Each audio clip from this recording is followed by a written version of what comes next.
What do you know of the whole 1MDB? Do you know anything about the money that was siphoned off? Did you have any sense of that when you were still involved with Rosmar and Najib? I know the initial part when the Terengganu part, it started off with the Terengganu chapter TIA.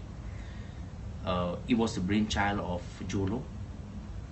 He had this grand plan to have the entire oil and energy resources of the state of Terengganu to be collateralized and to be used as funding for One Malaysia DB.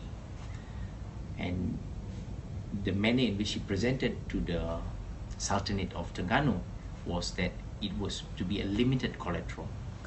But when everything came together and the documents were clear, it dawned on the Terengganu royalty that the entire oil resources of the state of Terengganu was being collateralized. Infinite amount of money, because you can collateralize energy resources for 50 years, and they put a stop to it. It then got transformed to One Malaysia Development Berhad, 1MDB, and that's when the whole scam started. It's just a basic, it's basically stealing money. So did you know Jolo at that time? Had you had anything to do with him? I knew Jolo prior to 1MDB because I was sent to actually bail out Jolo.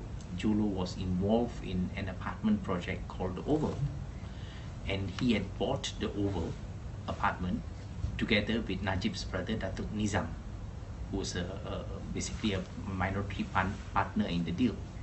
Now, the problem was Jolo could not service the monthly interest of this project. He was having difficulty because it's a big project, about 400 million ringgit. And when was it? I had to Google it. Just roughly.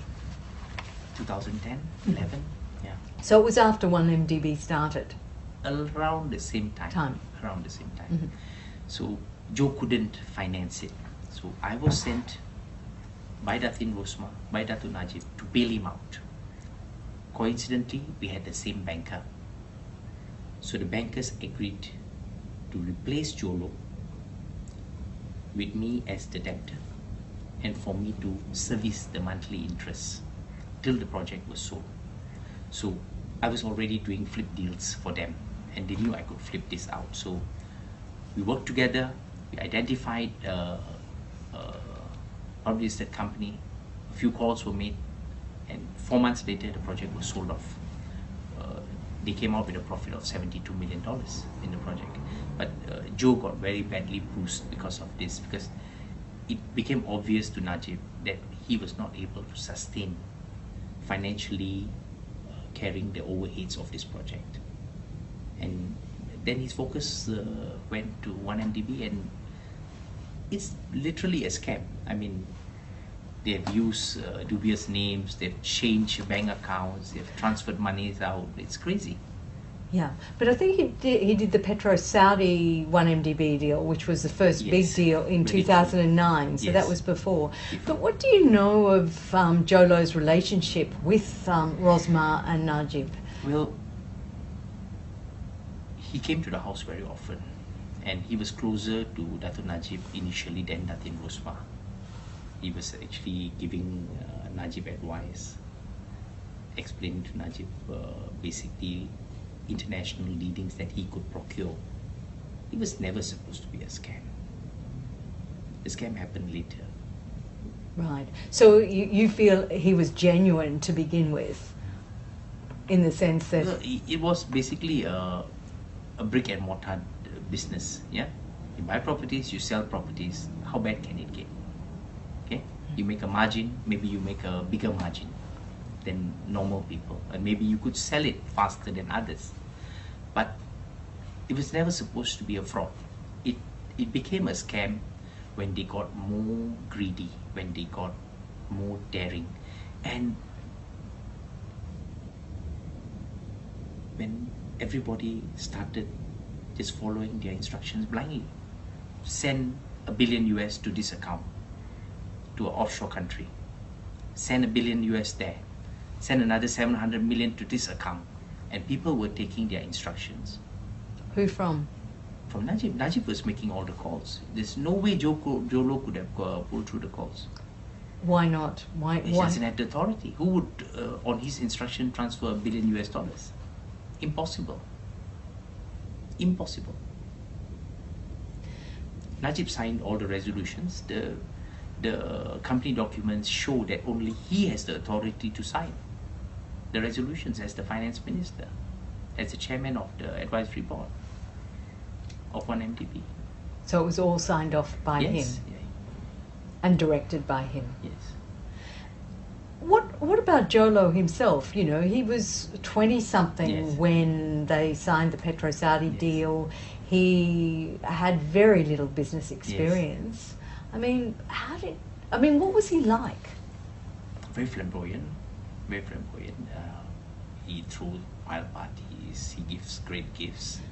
And But even, had you experienced that yourself, or is that just what when you've I read? signed the Oval deal with him, I went to his office in KLCC, and he had a beautiful office in KLCC. I mean, the rentals in KLCC is 4 times of the market. And this humongous office in KLCC with no business. It was a great show. Joe Low is a great showman. He can really show well. Because people sort of describe him as not having much of a personality, but he's good at networking. Well, like I said, you know, birds of the same feather flock together. I think they all think alike.